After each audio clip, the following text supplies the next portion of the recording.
Hi guys, welcome back to my YouTube channel.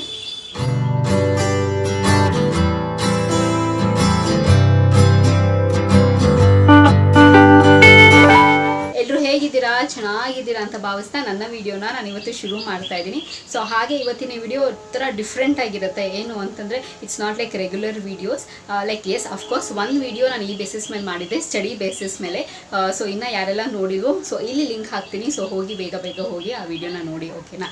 ಇಲ್ಲಿ ಹಾಕಿರ್ತೀನಿ, ಅಥವಾ ಡಿಸ್ಕ್ರಿಪ್ಷನ್ ಬಾಕ್ಸಲ್ಲಿ ಲಿಂಕ್ ಹಾಕಿರ್ತೀನಿ. ಸೊ ಆ ಲಿಂಕ್ ಮೇಲೆ ಕ್ಲಿಕ್ ಮಾಡಿದ ತಕ್ಷಣ ನೀವು ಆ ವಿಡಿಯೋನ ನೋಡ್ಬೋದು. ಫೈನ್. ಸೊ ವಿಡಿಯೋನ ಶುರು ಮಾಡೋಣ. ಸೊ ಈ ವಿಡಿಯೋ ಕೂಡ ಒಂದು ಸ್ಟಡಿ ಬೇಸಿಸ್ ಮೇಲೇ ಇದೆ. ಲೈಕ್ ಎಸ್ ಅಫ್ಕೋರ್ಸ್ ನಾವು ಡೈಲಿ ಒಂದು ಕೆಲಸ ಮಾಡಿ ನಾವು ಲೈಕ್ ಡಿಮೋಟಿವೇಟ್ ಆಗೋಗಿರ್ತೀವಿ. ಯಪ್ಪ ಎಷ್ಟಪ್ಪ ಓದೋದು, ಅಯ್ಯೋ ಯಾಕಿದು, ನಾವು ಲೈಕ್ ಎಷ್ಟು ಓದಿದ್ರು ಆಗ್ತಾನೆ ಇಲ್ವಲ್ಲ ಅಂತ. ಸೊ ಒಂದು ನನಗೆ ಗೊತ್ತಿರೋದಷ್ಟು ಟಿಪ್ನ ಎಲ್ಲ ನಿಮ್ಮ ಹತ್ರ ಶೇರ್ ಮಾಡ್ಕೊಡ್ತೀನಿ, ಓಕೆನಾ. ಸೊ ಹಾಗೆ ವಿಡಿಯೋನ ಶುರು ಮಾಡೋಣ. ಸೊ ವಿಡಿಯೋ ಶುರು ಮಾಡೋದಕ್ಕಿಂತ ಮುಂಚೆ ನನ್ನ ಚಾನಲ್ಗೆ ಇನ್ನೂ ಯಾರೆಲ್ಲ ಸಬ್ಸ್ಕ್ರೈಬ್ ಆಗಿಲ್ಲ, ಸೊ ಬೇಗ ಹೋಗಿ ನನ್ನ ಚಾನಲ್ಗೆ ಸಬ್ಸ್ಕ್ರೈಬ್ ಆಗಿ, ಹಾಗೆ ಪಕ್ಕದಿರೋ ಬೆಲ್ ಐಕನ್ನ ಪ್ರೆಸ್ ಮಾಡಿದ್ರೆ ನನ್ನೆಲ್ಲ ಹೊಸ ವಿಡಿಯೋ ನೋಟಿಫಿಕೇಶನ್ ಬರುತ್ತೆ, ಅವಾಗ ಮಿಸ್ ಮಾಡದೆ ನೋಡ್ಬೋದು. ಆ್ಯಂಡ್ ಸೇಮ್ ವೇ ನಾನು ಫೇಸ್ಬುಕ್ ಮತ್ತು ಇನ್ಸ್ಟಾಗ್ರಾಮಲ್ಲಿ ಕೂಡ ವೀಡಿಯೋಸ್ ಮಾಡ್ತೀನಿ. ಅದರ ಹೆಸರು ಕೂಡ ಸ್ಕ್ರೀನ್ ಮೇಲೆ ಡಿಸ್ಪ್ಲೇ ಆಗ್ತಿರುತ್ತೆ. ಆ್ಯಂಡ್ ಡಿಸ್ಕ್ರಿಪ್ಷನ್ ಬಾಕ್ಸಲ್ಲಿ ಲಿಂಕ್ ಕೊಟ್ಟಿರ್ತೀನಿ. ಮೋಜು ಮತ್ತು ಜೋಶಲ್ಲಿ ಕೂಡ ನಾನು ವೀಡಿಯೋಸ್ ಮಾಡ್ತೀನಿ, ಅದರ ಹೆಸರು ಕೂಡ ಸ್ಕ್ರೀನ್ ಮೇಲೆ ಡಿಸ್ಪ್ಲೇ ಆಗ್ತಿರುತ್ತೆ. ಆ್ಯಂಡ್ ಡಿಸ್ಕ್ರಿಪ್ಷನ್ ಬಾಕ್ಸಲ್ಲಿ ಲಿಂಕ್ ಕೊಟ್ಟಿರ್ತೀನಿ ಅಂತ ಹೇಳ್ತಾ ಇವಾಗ ತಡ ಮಾಡಿದ್ರೆ ವಿಡಿಯೋನ ಶುರು ಮಾಡೋಣ ಬನ್ನಿ. ಸೊ ಯೂಶ್ವಲಿ ನಾನು ಅಷ್ಟೇ ಚಿಕ್ಕವಳಿರ್ಬೇಕಾದ್ರೆ, ಇಲ್ಲ ಅಂತಂದರೆ ಲೈಕ್ ಸ್ಟಡಿ ಟೈಮಲ್ಲೆಲ್ಲನೂ ನಾವು ಅದನ್ನೆಲ್ಲ ಮೀರಿ ಬಂದಿದ್ದೀವಲ್ವ ಇವಾಗ. ಸೊ ಓದೋ ಟೈಮಲ್ಲೆಲ್ಲನೂ ಅಯ್ಯೋ ಎಷ್ಟು ಓದಿದ್ರು ಆಗ್ತಾನೆ ಇಲ್ವಲ್ಲಪ್ಪ, ಎಷ್ಟು ಓದಬೇಕಪ್ಪ, ಅತ್ತಿದ್ದುಂಟು, ಬೇಜಾರು ಮಾಡ್ಕೊಂಡಿದ್ದುಂಟು. ಲೈಕ್ ಓದೋದಕ್ಕಲ್ಲ, ಲೈಕ್ ಅರ್ಥ ಆಗ್ತಿಲ್ವಲ್ಲ, ಹೇಗೆ ಇದನ್ನು ಅರ್ಥ ಮಾಡ್ಕೊಳ್ಳೋದು, ಹೇಗೆ ಪೋರ್ಷನ್ಸ್ನ ಬೇಗ ಕಂಪ್ಲೀಟ್ ಮಾಡೋದು, ಎಷ್ಟು ಕಷ್ಟಪಟ್ಟರೂ ಆಗ್ತಿಲ್ವಲ್ಲ ಅನ್ನೋದು. ಲೈಕ್ ಅಫ್ಕೋರ್ಸ್ ಪ್ರತಿಯೊಬ್ಬರು ಮನುಷ್ಯರನ್ನು ಇದನ್ನೆಲ್ಲ ಫೇಸ್ ಮಾಡ್ಕೊಂಡು ಬಂದಿರ್ತೀವಿ. ಸೊ ಇದನ್ನೆಲ್ಲನೂ ಕೆಲವೊಂದು ನಾನು ಫಾಲೋ ಮಾಡ್ಕೊಂಡು ಬಂದಿರೋಂಥ ಟಿಪ್ಸ್ ನಿಮ್ಮ ಹತ್ರ ನಾನು ಶೇರ್ ಮಾಡ್ಕೊಳ್ತೀನಿ, ಓಕೆನಾ.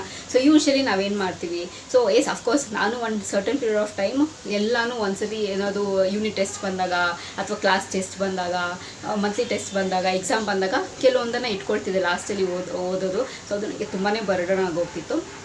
ಆಮೇಲೆ ನಿಧಾನವಾಗಿ ನನ್ನಲ್ಲಿ ಏನು ಮಿಸ್ಟೇಕ್ ಇದೆ ನಾನೇ ಎಲ್ಲ ಐಡೆಂಟಿಫೈ ಮಾಡಿಕೊಂಡು ಅದನ್ನು ಕರೆಕ್ಷನ್ ಮಾಡ್ಕೊಳ್ಳೋಕೆ ಶುರು ಮಾಡಿದೆ. ಆ್ಯಂಡ್ ಕೆಲವೊಂದು ಸಜೆಷನ್ನ ನಿಜವಾಗ್ಲೂ ಹೇಳ್ತೀನಿ ಕೇಳಿ. ಪೇರೆಂಟ್ಸ್ ಅದು ಫಸ್ಟ್ ಟೀಚರ್ಸ್ ಬರೋಸ್, ನಿಜವಾಗ್ಲೂ ಅವ್ರ ಸಜೆಷನ್ನ ತೊಗೋಬೇಕು ನಾವು. ಸೊ ಆವಾಗಲೇ, ಬಿಕಾಸ್ ಅವ್ರೇನಾದ್ರು ಫಾಲೋ ಮಾಡಿದ್ರು ಅವ್ರು ನಮಗೆ ಹೇಳ್ಕೊಡ್ತಾರೆ. ಸೊ ನಾವು ಸ್ಕೂಲ್ಗೆ ಹೋಗೋಕ್ಕಿಂತ ಮುಂಚೆ ನಮ್ಮ ಪೇರೆಂಟ್ಸು ನಮಗೆ ಟೀಚರ್ ಆಗಿರ್ತಾರೆ. ಸೊ ಅಲ್ಲಿ ಮನೆಯಿಂದನೇ ನಾವು ಎಲ್ಲನೂ ಕಲಿಯೋದು, ರಾದರ್ ದನ್ ಆಚೆ ಕಡೆಯಿಂದ. ಫಸ್ಟು ನಮ್ಮ ಮನೆಯೇ ನಮಗೆ ಪಾಠಶಾಲೆ, ಗುರುಗಳು ನಮ್ಮ ಪೇರೆಂಟ್ಸೇ ಫಸ್ಟು. ಸೊ ಅವ್ರ ಸಜೆಷನ್ಸ್ನ ತೊಗೊಳ್ಳಿ, ಅವ್ರು ಹೇಗೆ ಓದಿರ್ತಾರೆ ಕೇಳಿ, ಅವ್ರಿಗೆ ಗೊತ್ತಿರೋಷ್ಟು ಒಂದು ಹೇಳ್ತಾರೆ ನಮಗೆ, ಅದನ್ನು ನಾವು ತೊಗೋಬೋದು. ಆ್ಯಂಡ್ ಅಫ್ಕೋರ್ಸ್ ಲೈಕ್ ಒಳ್ಳೆ ಮನಸ್ಸಿರೋರು ಎಲ್ಲರೂ ಒಳ್ಳೆಯವರಾಗಿರೋದಿಲ್ಲ. ಕೆಲವರು ಸಜೆಷನ್ ತೊಗೊಳೋದಕ್ಕೆ ಹೋಗ್ಬೇಡಿ. ಒಳ್ಳೆ ಮನಸ್ಸಿಂದ ಇರೋರನ್ನ ಯಾರೇನು ಸಜೆಷನ್ಸ್ ಕೊಡ್ತಾರೋ ಅದನ್ನು ತೊಗೊಳ್ಳಿ. Be open to the suggestions, but ನೀವು ಚೂಸ್ ಮಾಡಿ. ಫೈನಲ್ ಡಿಸಿಷನ್ ನಿಮ್ಮದೇ ಆಗಿರಬೇಕು ಯಾವಾಗಲೂ, ಓಕೆನಾ. ಇರ್ರೆಸ್ಪೆಕ್ಟಿವ್ ಆಫ್ ಮ್ಯಾಟರ್ ಏನಾದರೂ ಆಗಿರಲಿ, it should be your own decision. ಒಂದು ಡಿಸಿಷನ್ ತೊಗೊಂಡಾದ್ಮೇಲೆ then you should never regret ನನ್ನಿಂದನೇ ಹಿಂಗಾಯ್ತಾ ಇರ್ತಾರೆ. ಬಿಕಾಸ್ ನೀವು ಡಿಸಿಷನ್ ಮಾಡಿ ತೊಗೊಂಡಿರ್ತೀರ, then you have to face that one. So ಇದನ್ನು ಲೈಫಲ್ಲಿ ಯಾವಾಗಲೂ ಅಳವಡಿಸ್ಕೊಳ್ಳಿ. ಇದನ್ನು ನಾನು ನಿಮಗೆ ಹೇಳೋದಕ್ಕೆ ಇಷ್ಟಪಡ್ತೀನಿ, ಓಕೆನಾ. ಸೊ ಫಸ್ಟ್ ಮೋಟಿವೇಶನ್ ಟಿಪ್ ಏನು ಅಂತಂದರೆ, ಯೂಶ್ವಲಿ ನೀವು ನೋಡಿ ನಮ್ಮ ಕ್ಲಾಸಲ್ಲಿ ನಮ್ಮ ಸುತ್ತಮುತ್ತ ನಮ್ಮ ಫ್ರೆಂಡ್ಸೇ ನಮಗೆ ಕಾಂಪಿಟೇಟರ್ ಆಗಿರ್ತಾರೆ ಅಲ್ವಾ. ಸೊ ಒಂದ್ಸತಿ ಏನು ಹೇಳ್ತಾರೆ, ಟೀಚರ್ ಪಾಠ ಮಾಡಿರ್ತಾರೆ, ಚಾಪ್ಟರ್ ಏನಾದರೂ ಒಂದು ಚಾಪ್ಟರ್ನ ಕಂಪ್ಲೀಟ್ ಮಾಡಿರ್ತಾರೆ, ಅದನ್ನು ಓದ್ಕೊಂಬ ಅಂತ ಹೇಳಿರ್ತಾರಲ್ವ. ಸೊ ಅವ್ರು ಹೇಳೋ ತನಕ ಯಾಕೆ ನೀವು ವೆಯ್ಟ್ ಮಾಡ್ತೀರಾ, ರೈಟ್. ಸೊ ಸರ್ಪ್ರೈಸ್ ಟೆಸ್ಟ್ ಅನ್ನೋದಿರುತ್ತೆ, ಲೈಕ್ ಏನೋ ಒಂದು ಡೌಟ್ ಇರುತ್ತೆ ನಿಮಗೆ. ಸೊ ದೆನ್ ಆ್ಯಂಡ್ ದೇರ್ ಅಲ್ಲೇ ಲೈಕ್ ಒಂದಿನ ಗ್ಯಾಪ್ ಕೊಟ್ಟು ನೆಕ್ಸ್ಟ್ ಡೇ ಹೋಗಿ ಕ್ಲಾರಿಫೈ ಮಾಡ್ಕೊಳ್ಳಿ. ಆ್ಯಂಡ್ ಎಷ್ಟು ನೀವು ಹೇಗಿರಬೇಕು ಅಂದರೆ ಹೀಗೆ ಸ್ಪಾರ್ಕ್ ಆಗಿರಬೇಕು. ಲೈಕ್ ನಮಗೆ ನಾವೇ ಮೋಟಿವೇಟ್ ಆಗ್ತಾ ಇರಬೇಕು ಯಾವಾಗಲೂ. ಓಕೆ ಇದು ಮಾಡಿದ್ರೆ ಹೆಂಗಿರುತ್ತೆ, ಇದು ಓದ್ಕೊಂಡು ಹೋದ್ರೆ ಹೆಂಗಿರುತ್ತೆ ಅಂತ. ಲೈಕ್ ನಿಮಗೆ ನಿಮ್ಮ ಫ್ರೆಂಡ್ಸ್ ಮಧ್ಯೆ ಹೆಲ್ತಿ ಕಾಂಪಿಟೇಷನ್ ಇರಬೇಕು. ಲೈಕ್ ಅವ್ರು ಹಂಗೆ ಮಾಡಿಬಿಟ್ರು ನಾನು ಹಿಂಗೆ ಮಾಡಬೇಕು, ಆ ಥರ ಎಲ್ಲನೂ ಲೈಕ್ ನೆಗೆಟಿವಿಟಿ ಇರಬಾರ್ದು. ಹೆಲ್ತಿ ಕಾಂಪಿಟೇಷನ್ ಯಾವಾಗಲೂ ಇರಬೇಕು. ಅದೊಂದು ಮೋಟಿವೇಶನ್ ಕೊಡುತ್ತೆ. ಲೈಕ್ ಟೀಚರ್ ಹೇಳೋಕ್ಕಿಂತ ಮುಂಚೆ ನಾವು ಮಾಡಿದ್ರೆ, ಆ ಚಾಪ್ಟರಲ್ಲಿ ಏನಾದರೂ ಅವ್ರು ಕ್ವಶನ್ ಕೇಳೋಕ್ಕಿಂತ ಮುಂಚೆ ನಾವು ಆನ್ಸರ್ ಮಾಡಿದ್ರೆ ಅದೇ ಒಂದು ಮೋಟಿವೇಶನ್ ಆಗುತ್ತೆ. ನಮಗೆ ನೋಡಿ ಒಂದು ಇಬ್ಬರು 3 ಜನ ಕಲಿತಾರೆ, ಅಟ್ಲೀಸ್ಟ್ ಒಬ್ಬರು ಕಲಿತಾರೆ. ಸೊ ಅದೇ ನಮಗೆ ಮೋಟಿವೇಶನ್ ಆಗೋದು. ಎಲ್ಲಿ ನಮಗೆ ಲೈಕ್ ಟೀಚರ್ ಪ್ರೇಸ್ ಮಾಡ್ತಾರೆ, ನೋಡಿ ನಾನು ಮಾಡಿರೋದನ್ನ ಚಾಪ್ಟರ್ನ ಒಂದಿನ ಮಾಡಿದಷ್ಟೇ ಓದ್ಕೊಂಡು ಹೋಗಿರ್ತಾರೆ ಅಂತಂದಾಗ ಅದು ಕೂಡ ನಮಗೊಂದು ಮೋಟಿವೇಶನು. ಇನ್ನು ನೆಕ್ಸ್ಟ್ ಡೇ ನಾವು ಇನ್ನೂ ಒಂದು ಎಕ್ಸ್ಟ್ರಾ ಮೈಲ್ ಸ್ಟೋನ್ನ ರೀಚ್ ಮಾಡೋದಕ್ಕೆ ನಮಗೆ ಹೆಲ್ಪ್ ಆಗುತ್ತೆ. ಓಕೆನಾ, ಅದೊಂದು ಅವತ್ತಿನ ದಿನವೇ ಏನೇ ಮಾಡಿದರೂ ಪಾಠನ ಮುಗಿಸ್ಕೊಂಬಿಡಿ. ಆ್ಯಂಡ್ ನೆಕ್ಸ್ಟ್ ಮೋಟಿವೇಶನ್ ಏನು ಅಂತಂದರೆ, ನೀವು ಯಾವಾಗಲೂ ಬರೀ ಚಿಕ್ಕಾನ್ ಬುಕ್ ವಾರ್ಮ್ ಆಗಿ ಅಂತ ನಾನು ಹೇಳೋದಕ್ಕೆ ನಾನು ಇಷ್ಟನೇ ಪಡೋದಿಲ್ಲ. ಬಿಕಾಸ್ ಯಾಕೆ ಅಂತಂದರೆ ಓದೋದ್ರ ಜೊತೆಗೆ ಎಕ್ಸ್ಟ್ರಾ ಆ್ಯಕ್ಟಿವಿಟೀಸೂ ತುಂಬ ಇಂಪಾರ್ಟೆಂಟ್ ಆಗುತ್ತೆ. ಬಿಕಾಸ್ ನಾವು ಲೈಫಲ್ಲಿ ಬರೀ ಓದೋದೇ ಅಲ್ಲ, ಬೇರೆದನ್ನು ನೋಡ್ತೀವಿ.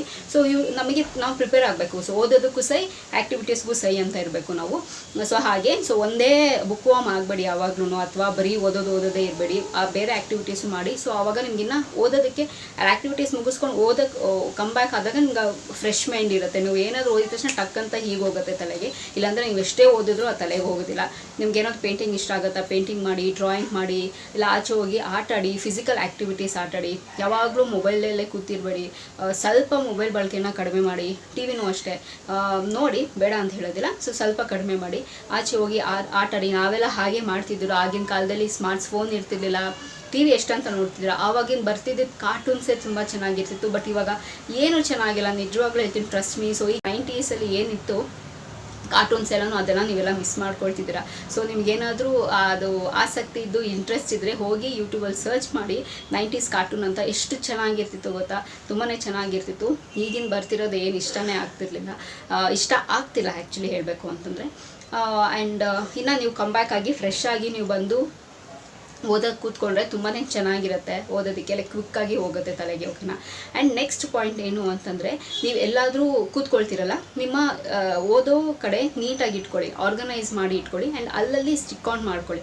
ಲೈಕ್ ನಿಮ್ಮ ಟೈಮ್ ಟೇಬಲ್ ಆಗಿರ್ಬೋದು, ಅಥವಾ ನೀವು ಈ ಟಾಪಿಕ್ನ ಇವತ್ತು ನೀವು ಮುಗಿಸ್ಬೇಕು, ಅಥವಾ ಈ ಚಾಪ್ಟರ್ನ, ಈ ಸಬ್ಜೆಕ್ಟ್ನ ಇವತ್ತು ಮುಗಿಸ್ಬೇಕು ಅಂದರೆ ಅದೆಲ್ಲ ಒಂದು ಪೇಸ್ಟ್ ಮಾಡಿ ನಿಮ್ಮ ವರ್ಕಿಂಗ್ ನೀವೆಲ್ಲಿ ಓದ್ತಿರಲ್ಲ ಆ ಟೇಬಲ್ ಮೇಲೆ ಸ್ಟಿಕ್ ಆನ್ ಮಾಡ್ಕೊಳ್ಳಿ.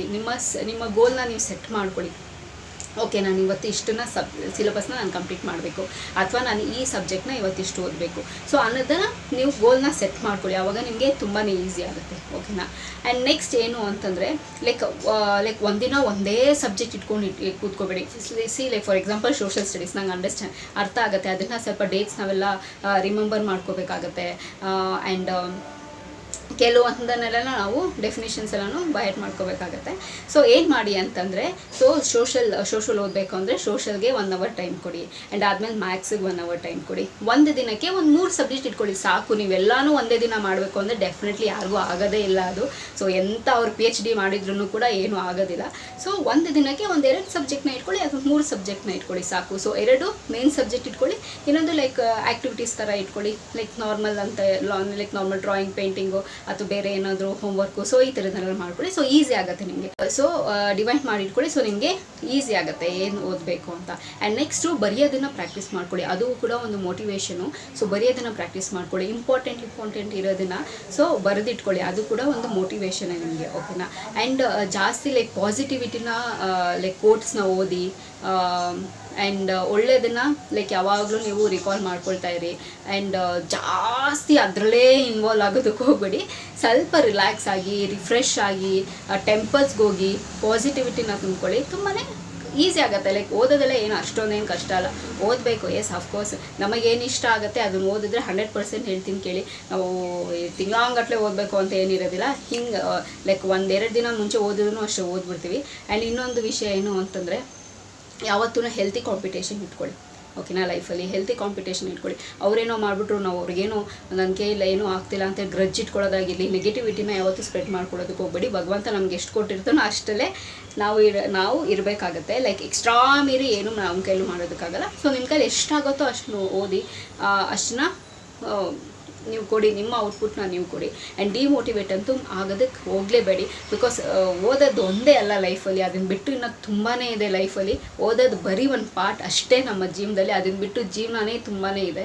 ಸೊ ಅದ್ರ ಮೇಲೆ ಸ್ವಲ್ಪ ಎಲ್ಲನೂ ಲೈಟಾಗಿ ತೊಗೊಳ್ಳಿ. ಎಲ್ಲನೂ ಲೈಟಾಗಿ ತೊಗೊಳಕ್ಕೆ ಹೋಗ್ಬೇಡಿ. ಲೈಟಾಗೂ ತೊಗೊಳಂಗಿರ್ಬೇಕು, ಸೀರಿಯಸ್ ಆಗೂ ತೊಗೊಳಂಗಿರ್ಬೇಕು. ಸೊ ಹಾಗಿರಿ ಲೈಫಲ್ಲಿ. ಓಕೆನಾ. ಸೊ ಪ್ರಾಬಬ್ಲಿ ನಾನು ಕೊಟ್ಟಿರೋ ಈ ಟಿಪ್ಸ್ ಎಲ್ಲ ನಿಮಗೆ ಇಷ್ಟ ಆಗಿದೆ ಅಂತ ಅಂದ್ಕೊಂಡಿದ್ದೀನಿ.